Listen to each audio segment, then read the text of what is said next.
Hey, happy Valentine's Day, everyone. Welcome to your February 2025 astrological forecast. Two planets turn direct, thankfully, this month. Okay, Jupiter turns direct on the 4th in Gemini, and on the 23rd, Mars in Cancer turns direct. Okay, the month starts off, of course, with the Sun in Aquarius up until the 18th when it moves into Pisces. Also, though, on the 4th, Venus moves into Aries and is there the whole month. Okay, leaving Pisces. First 3 days, it's still in Pisces. On the 12th, there's a full moon in Leo. On the 14th, Mercury enters Pisces. Okay, and then again on the 18th, the Sun enters Pisces. And on the 27th, there's a new moon in Pisces. Okay. A special shout out and thank you to my subscribers. Thank you for commenting and sharing and liking my videos. If you're new to my channel and you like this video, be sure to subscribe and check out the links below in the description box. There is one to my website, but it is easier to just email me at the address below to ask me whatever it is you would like to know. Okay, and also don't forget to check out my weekly forecasts, which are now daily shorts. Now for your forecast. Happy birthday, Pisces. To those of you born at the end of this month, okay, the Sun doesn't move into your first house until the 18th. Mercury moves into Pisces on the 14th, and there's a new moon in Pisces on the 27th. Okay, your first house of personality and self. It's how the outer world sees you, views you, okay? Up until that point, though, the Sun is still in Aquarius in your 12th house of behind the scenes, okay? This is behind the scenes activities by you or someone else. It's also your house of solitude, though. It's your me time, your downtime, your time to recharge your batteries before planets enter your first house and you're like back on the scene again, okay? So it's, yeah, your alone time. It's things that you enjoy doing without someone else, having to have someone else there. Okay, I always say like read a book or watch movies or something or other. Okay, it's also the house of the subconscious mind, the house of dreams, and the house of charity, and also confinement of some kind. You may be in contact with someone who is possibly imprisoned in one way or other. Could be literally, right? But it could be someone who is confined to their home or a nursing home or the hospital or something or other. And this is also the house of charity, okay, which is at times that you do have contact with people in this kind of position. It is because you are doing something for them. You're being charitable towards them. You're helping them in some way or other. So you may find that you do have contact with someone who is, again, confined to wherever, okay, literally or even just figuratively. Okay, this is also the house of secrets and confidences.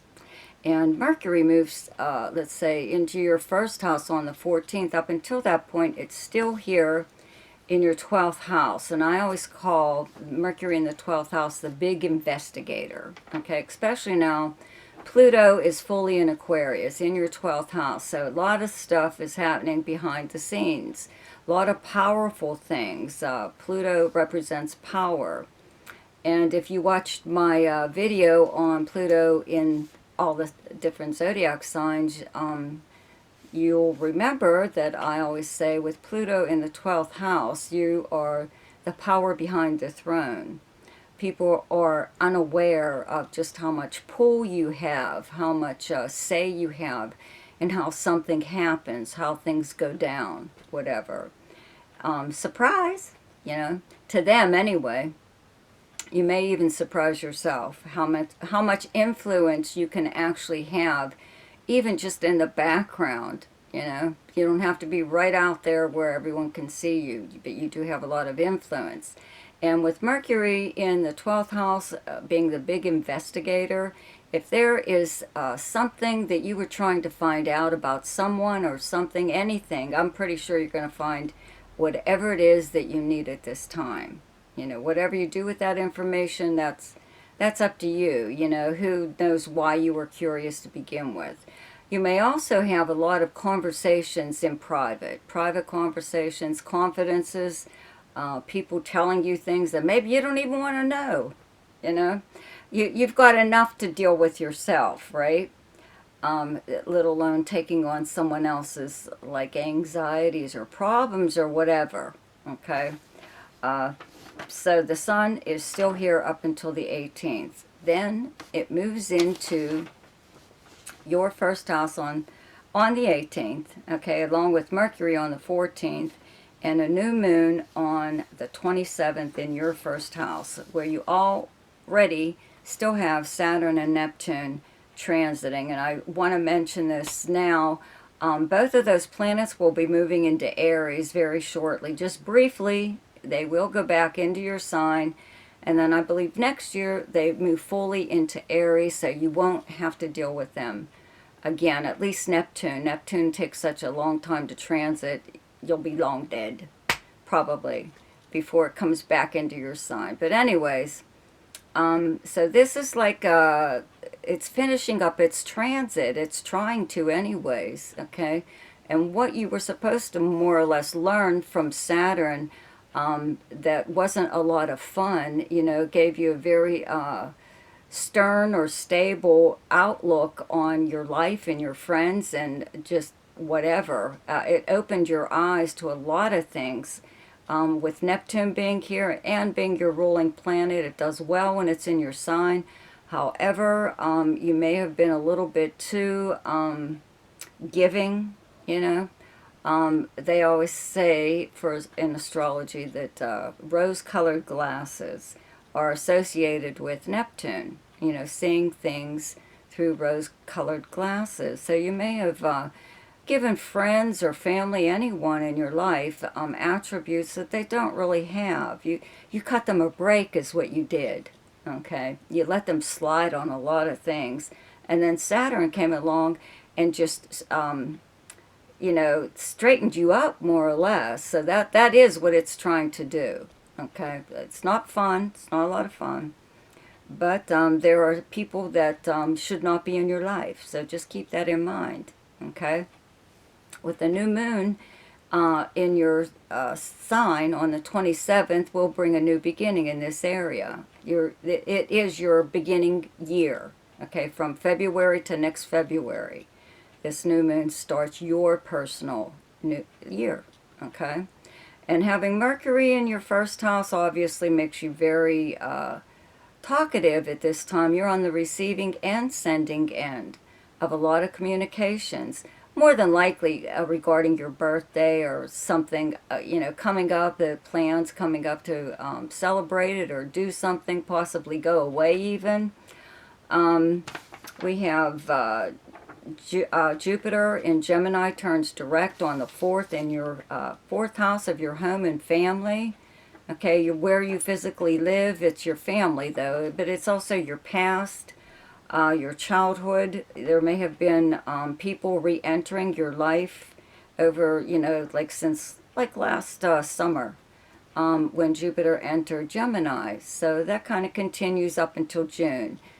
Jupiter is still in Gemini up until June. So there could be something going on with that, but it is turning direct, so there's movement in this area, even with family, okay? And let's see, Mars in Cancer turns direct on the 23rd in your 5th house. That's where you have the sign of Cancer. It kept going back and forth between Leo and Cancer, back and forth, right? So it will be going back into Leo pretty soon, but at least it's in direct motion in your 5th house of fun. Fun and romance, creativity, gambling, speculation, any form of entertainment, all sports, and anything to do with children. So with Mars here, it's a very energetic planet. It does get you enthusiastic about whatever house it's transiting in. So I would have to say that your outlook is to have more fun or to see more things, like as far as entertainment goes, you know, go to at least a movie. If you can go to a play, go see a live band. or just hang out, with your friends, or even attend or throw a party. Having Jupiter in your fourth house does kind of make your house like the place to be, or something. You may have noticed people like to gather at your home a little bit more lately, anyway. So it could be something like that. But with all of these planets, moving in direct motion, everything seems to pick up again. There is a full moon on the 12th in Leo, okay? In your sixth house, that's where you have the sign of Leo. Sixth house is the workplace, your co-workers, the kind of work that you do, your house of health, and your house of service to others. And it is directly across from your 12th house of Aquarius, okay? Where you have all these planets in Aquarius right now transiting, right? So there could be something happening at work with a coworker or the company you work for. This is one of those times when I was talking about behind the scenes things happening, and maybe things being told to you in confidence. Could be something like that. Even a coworker could pull you aside and let you know of their plans to quit, or something that's going on within the company that isn't on the up and up, or just something a little weird, okay? Could be happening at work. Also, this being the house of service to others, you could be helping someone, right? I mentioned someone who possibly is confined to their home, or a hospital, nursing home, something or other. But it could be just anyone, could even be a family member, that you may find out in a roundabout way, okay, that maybe they really didn't need your help. They could have easily gone to someone else, but they didn't want to bother them. It was okay to bother you, though, okay? So just something like that, okay? Just keep that in mind. So the best time to do something each month is when the moon is in your own sign, and the moon is in Pisces on the 1st, 27th, and 28th. The best time to lay low is when the moon is in your opposite sign, and your opposite sign is Virgo, and those dates are the 13th, 14th, and 15th. The best time for romance, recreation, creativity, fun, gambling and speculation, and anything to do with children is the 8th, 9th, 10th, 22nd, 23rd, and 24th. The best time for money is the 2nd, 3rd, 15th, 16th, and 17th. The best time for your career is the 20th, 21st, and 22nd. And the best time for communication and travel is the 4th, 5th, 18th, 19th, and 20th. So happy birthday to you again. Have a wonderful time. See you.